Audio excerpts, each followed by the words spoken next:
You never expect family to betray you. But what if the very person you welcome into your home one night leaves with something priceless? Something not just expensive, but tied to your heart forever? That's exactly what happened to Rachel. Rachel had always considered herself someone who valued memories more than material things. She wasn't a collector of jewelry or designer handbags. Her treasure was a single suede coat, soft vintage brown, with stitching that told a story of its era. It wasn't just a coat. It was a gift from her late mother. Every time Rachel slipped it on, she felt wrapped in warmth that went far beyond the fabric.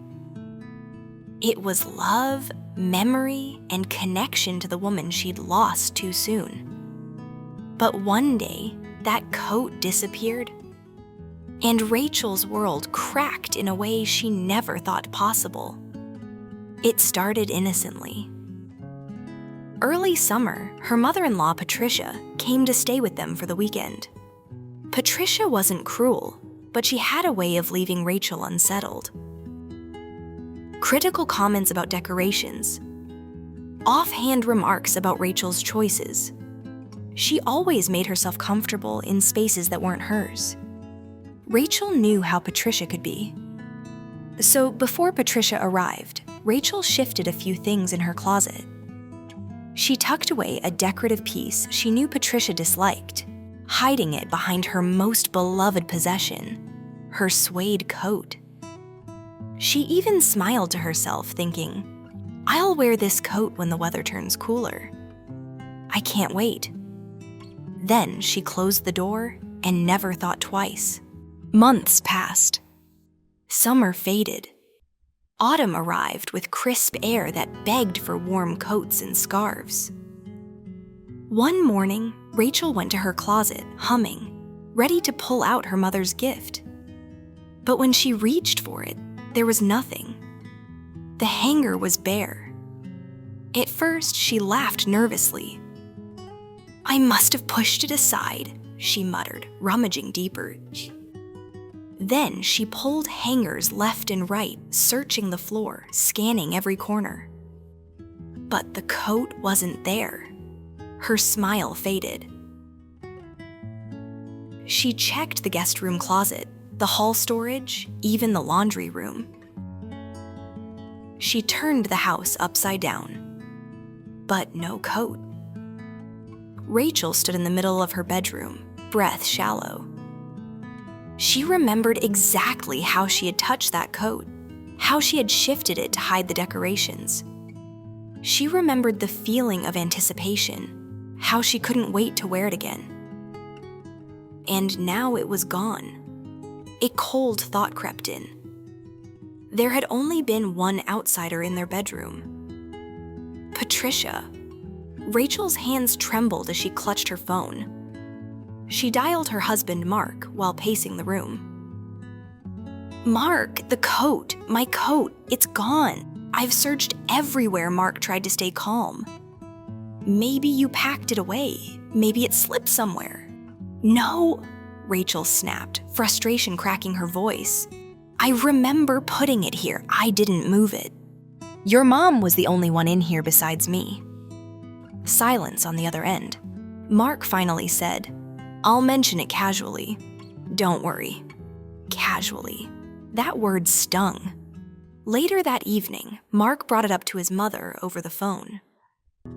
"Hey, Mom, Rachel's been really upset. She can't find her suede coat. She tore the house apart looking for it." Rachel stood nearby, heart racing, straining to hear. Patricia's voice floated through the speaker, light, almost dismissive. "Well, what does it look like? Coats don't just walk away. She probably shoved it in a drawer somewhere," Patricia said quickly, then excused herself and hung up. Rachel froze. Her stomach twisted. That tone, that deflection. She knew. Deep down, she was almost 100% certain. Patricia had taken it. Rachel's throat burned with anger. She couldn't sleep that night. She tossed and turned, imagining her coat hanging in Patricia's closet, worn with smug satisfaction. She even dreamed about confronting her, demanding the truth, screaming, "How could you?" But morning came, and the coat was still gone. Rachel stared at her reflection in the mirror, eyes red from crying. The coat wasn't just clothing. It was her mother's memory, stolen, or at least hidden, by someone who should have respected her. And now Rachel had a choice. Should she confront Patricia and risk tearing the family apart? Or should she stay silent and swallow the rage that burned inside her every time she thought about that missing coat? Before I continue with what Rachel decided next, make sure you hit that like button, drop your thoughts in the comments, and subscribe to the channel so you don't miss the next part of this story. Trust me, it only gets more intense from here. Rachel barely slept that night. Every time she closed her eyes, she saw Patricia's face. That calm, dismissive tone replayed in her head like a cruel echo. Coats don't just walk away. Those words burned. Because Rachel knew her house inside and out. Nothing walked away here. The next morning, she sat at the kitchen table, a mug of untouched coffee cooling between her hands. Mark walked in, still half asleep, scratching his head. "You didn't sleep, did you?" he asked gently. Rachel shook her head. "Mark, I can't stop thinking about it. That coat was my mother's. I can't just let this go." Mark sighed, leaning against the counter. "I get it, Rach, but accusing her without proof? That'll explode into something ugly." Rachel slammed her palms on the table. "What more proof do I need? She was the only one in the room, the only person who could have touched it, and now it's gone." Her voice cracked, and tears welled in her eyes. Mark looked torn between the woman he loved and the mother who had raised him. For the next few days, Rachel tried to go about her routine. Work, chores, dinner. But the coat haunted her. Every time she opened her closet, the empty hanger mocked her. Every time her phone buzzed with a family message, she wondered if Patricia was wearing it right then, smug and satisfied. One night, she sat up in bed, staring at the ceiling, unable to breathe from the weight of it all. Mark rolled over. "You're still awake?" he whispered. Rachel turned to him, her face pale in the moonlight. "I dream about it, Mark. I dream she's in front of me, wearing it, smiling like she's won. I dream about grabbing it back, about screaming at her. I can't live with this silence." Mark's jaw tightened. He didn't answer. The silence between them grew heavy. Rachel felt alone in her pain. Days later, she decided she couldn't keep it bottled anymore. She confided in her best friend Claire over coffee. Claire's eyes widened as Rachel poured out the whole story. "That's insane," Claire whispered. "If she really took it, that's not just disrespect. It's theft. And from her own daughter-in-law." Rachel nodded fiercely. "Exactly. But what do I do? I can't exactly march into her house and search her closet." Claire leaned closer. "Maybe you don't have to. Maybe Mark does." The thought lingered in Rachel's mind long after she left the cafe. That evening, she brought it up again. "Mark, I need you to ask her directly, not casually, not as a joke. Ask her." Mark rubbed his temples. "Rach, she'll deny it. And then what? We end up in a family war?" Rachel's hands clenched into fists. "Then at least I'll know where I stand. Because right now, I'm going crazy. I'm second-guessing myself. I'm walking around this house like a detective, replaying every moment, wondering if I misplaced something I know I didn't misplace." Her voice rose, sharp with anger and despair. "This isn't just about a coat, Mark. It's about respect. It's about trust. And your mother has shattered both. Mark looked at her, and for a moment, Rachel thought she saw something flicker in his eyes. Maybe guilt, maybe doubt, maybe even agreement. But he said nothing. That silence cut deeper than words. Rachel realized something that night. If she didn't take action soon, she would lose not only her coat, but also her peace of mind, maybe even her marriage. She had to make a choice. Would she confront Patricia directly, risking everything?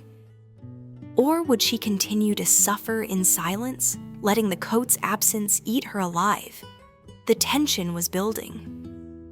And Rachel knew the storm was coming. Do you think Rachel should storm into Patricia's house and demand the truth? Or wait for Mark to finally stand up for her? Stay with me, because in the next part, Rachel's anger reaches its breaking point. And what happens next will change the entire family dynamic forever. Rachel couldn't hold it in anymore. She picked up her phone one evening after pacing the kitchen floor for nearly an hour. Her heart was pounding, palms sweaty, but she pressed Patricia's number. The line rang once, twice, 3 times. Then voicemail. Rachel swallowed hard and with a trembling voice began to speak. "Patricia, it's me. I know you were the only one in our room. I know the coat is gone. That coat was my mother's, and it means everything to me. Please, if you have it, just bring it back. I don't care how. I just want it back." Her voice cracked. She ended the message quickly, before her tears could completely betray her. Rachel sat there, phone clutched in her hand, staring at the blank wall. A part of her hoped Patricia would call back instantly, apologizing, admitting everything. But the silence stretched on. The next morning, she checked her phone obsessively. Nothing. No call, no message. At breakfast, Rachel barely touched her toast. Her teenage daughter and son noticed. "Mom, are you okay?"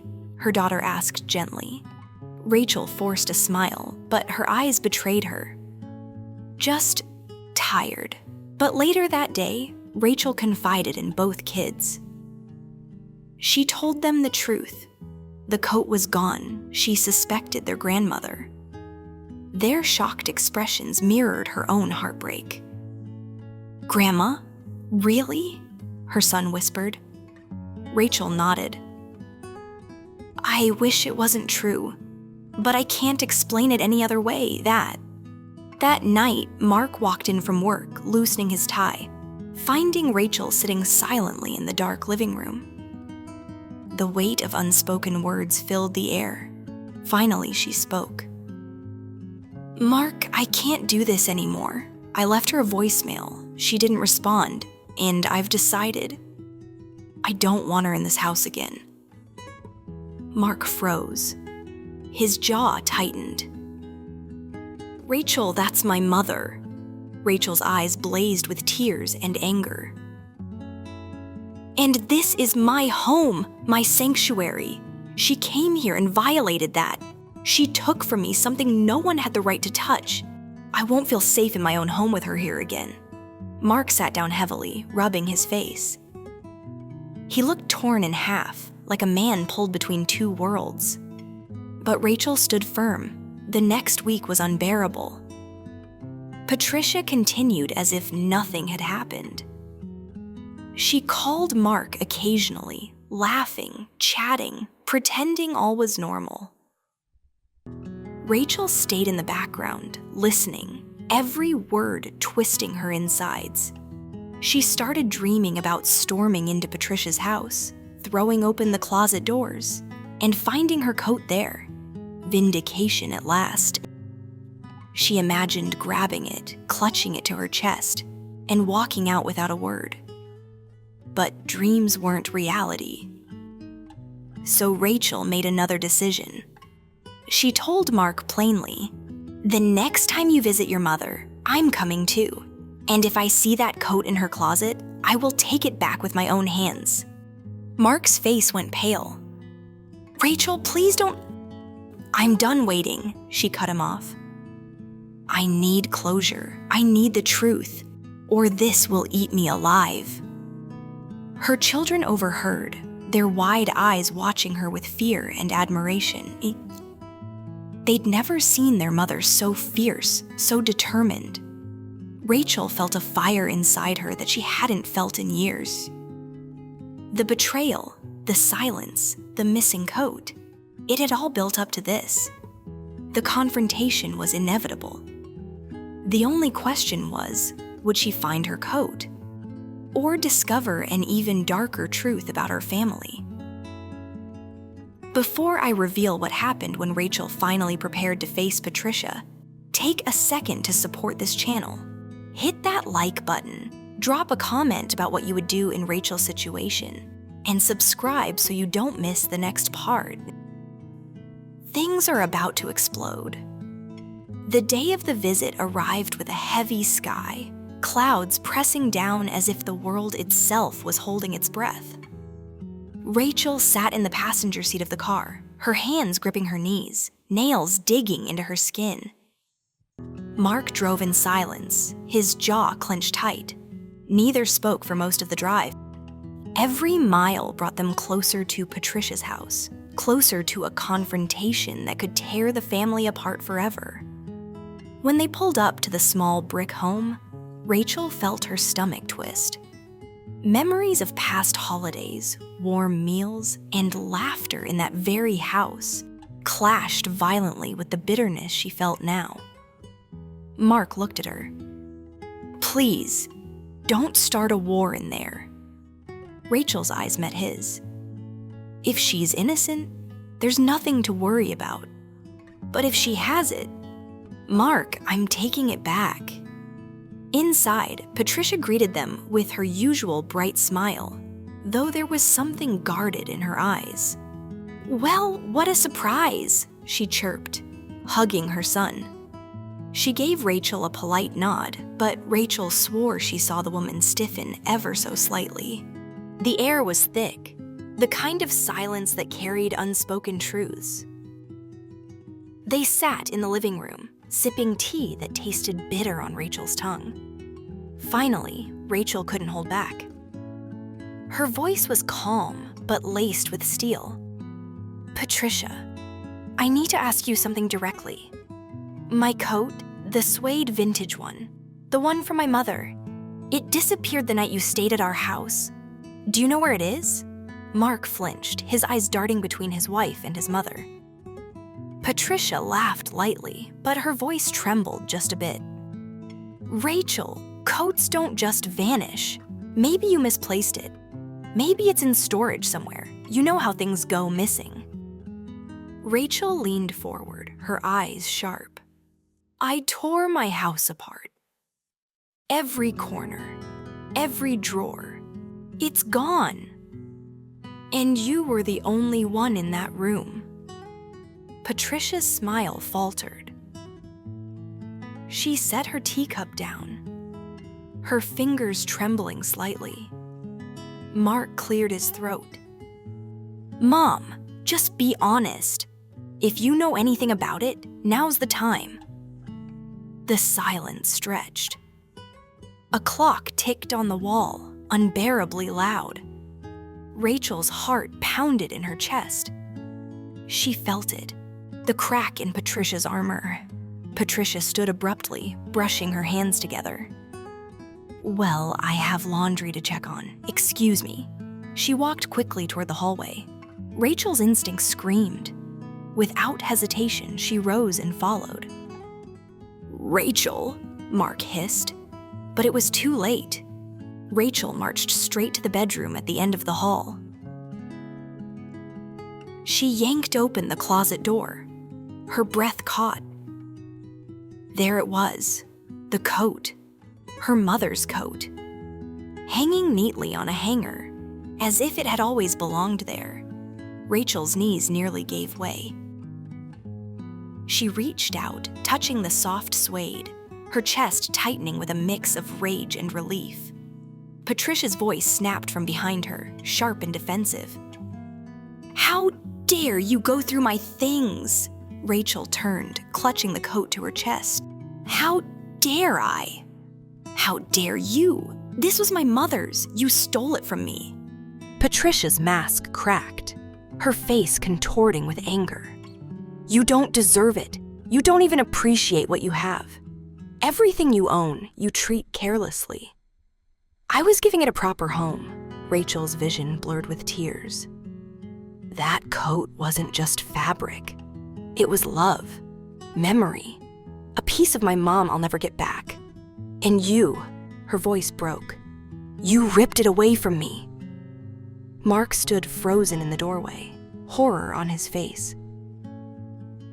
For the first time in his life, he saw both women he loved standing on opposite sides of a canyon that could never be bridged.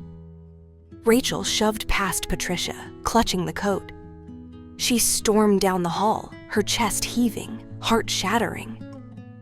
In the car, silence hung thick as rain began to fall, tapping against the windshield.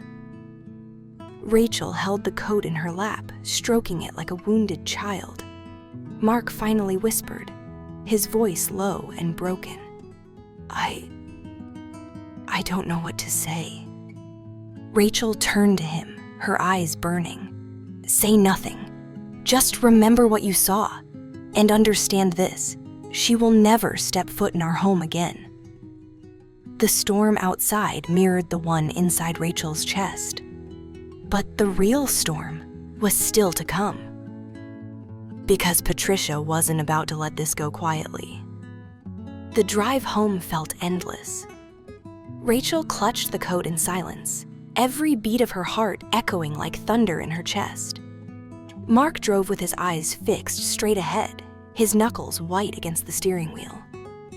Back at the house, Rachel hung the coat in her own closet again. She shut the door carefully, like sealing away a sacred treasure. Her hands lingered on the knob as tears blurred her vision. Later that night, the phone rang. Rachel knew who it was before Mark even answered. Patricia's voice filled the room, sharp, furious, almost unrecognizable. How dare she accuse me? How dare she storm into my house like some thief? That coat is mine now. She has no respect, no gratitude, no right. Rachel grabbed the phone from Mark's hand.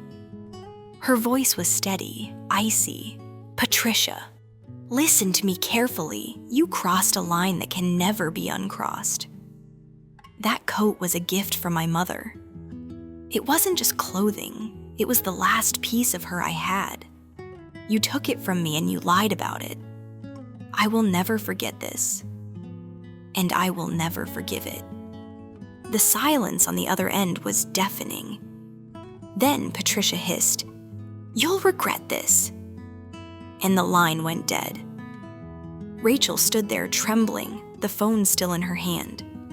Mark looked at her, torn apart inside.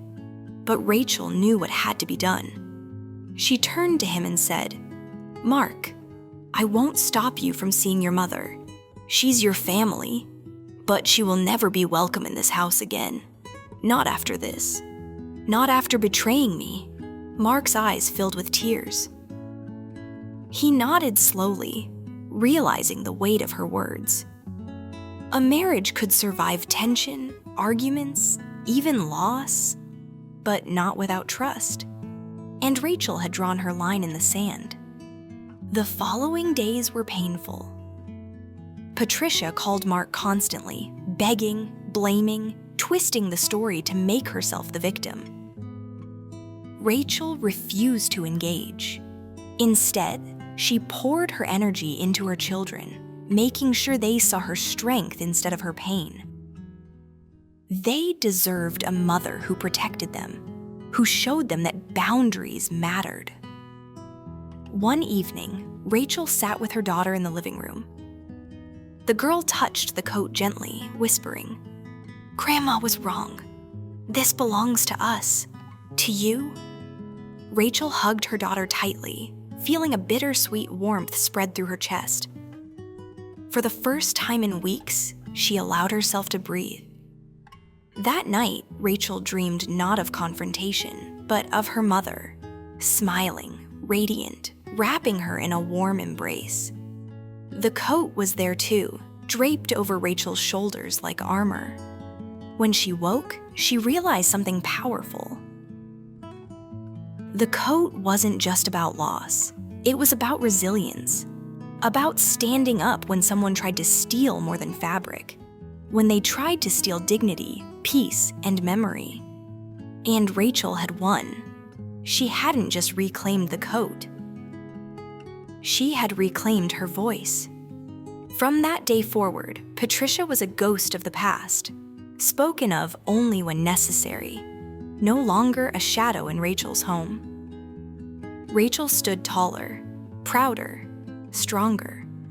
Because sometimes the battles we never want to fight become the ones that define us.